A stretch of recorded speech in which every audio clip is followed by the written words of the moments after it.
Start now, sir, honorable members will recall that the bill was introduced in the House of the People on the 2nd September, 1653.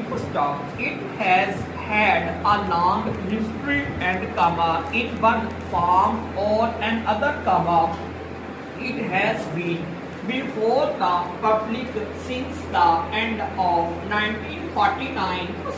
In the statement of objects and reasons, the various stages through which the bill has passed since 1946 have been summarized, and I need not recapitulate on this auction the circumstances in which the government of India took the decision in early 1946 to initiate an inquiry into the reform of our company law.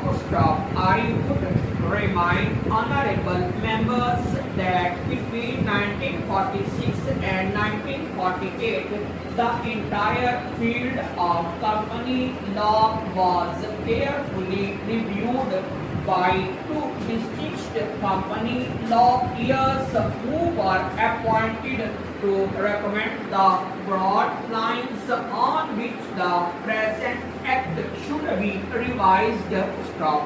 Their recommendations were examined in the Ministry of Commerce, and certain tentative departmental views which emerged were circulated in a comprehensive memorandum to all recognized trade and industrial associations, bar associations, the high courts and the state governments. That brought us to the end of 1949. Next para.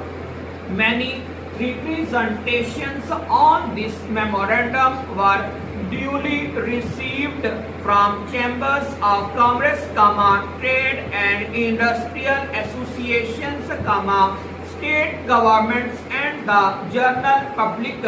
At the end of 1949, the government of India appointed a committee under the chairmanship of to go into the entire question of the revision of the Companies Act, with particular reference to